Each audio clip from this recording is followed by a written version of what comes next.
அண்மை செய்தி. திருவள்ளூர் மாவட்டம் திருத்தணி அருகே காங்கிரஸ் பிரமுகர் ராஜேந்திரன் வெட்டி படுகொலை செய்யப்பட்டிருக்கிறார். நள்ளிரவில் இந்த சம்பவமானது நடைபெற்றிருக்கிறது. அது தொடர்பான ஒரு அண்மை செய்தியை நாம் தற்பொழுது பார்த்து வருகிறோம்.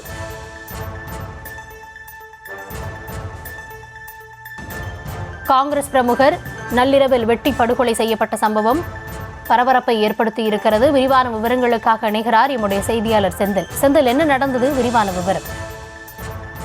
வணக்கம். திருவள்ளூர் மாவட்டம் ஆர்கேபேட்டை அடுத்த அம்மையார்குப்பம் கிராமத்தைச் சேர்ந்தவர் நெசவு தொழிலாளி ராஜேந்திரன். இவர் காங்கிரஸ் கட்சியில் உள்ளார்.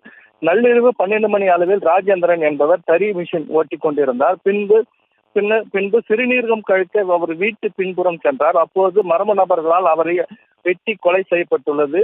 ராஜேந்திரன் என்பவருக்கு 3 மகள்கள் உள்ளனர். 2 மகன்கள் சென்னையில் உள்ள தனியார் தொழிற்சாலையில் வேலை செய்து வருகின்றனர்.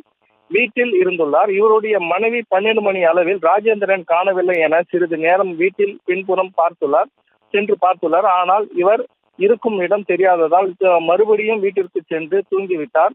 இந்த சம்பவம் குறித்து ஆர்கேபேட்டை போலீசார் அவரை பார்த்தவுடன் அவர் அதிர்ச்சி அடைந்து வெட்டி கொலை செய்யப்பட்டது அதிர்ச்சி அடைந்து ஆர்கேபேட்டை போலீசாருக்கு வழக்கு பதிவு தகவல் தெரிவித்தனர். அங்கு சம்பவ இடத்துக்கு வந்த ஆர்கேபேட்டை போலீசார் பிரேதத்தை கைப்பற்றி இது தொடர்பான இதை யார் வெட்டி கொலை செய்தார்கள் என்று பல்வேறு கோணங்களில் போலீசார் தீவிர விசாரணை மேற்கொண்டு வருகின்றனர். சம்பவம் தொடர்பான விவரங்களுக்கு நன்றி செந்தில்.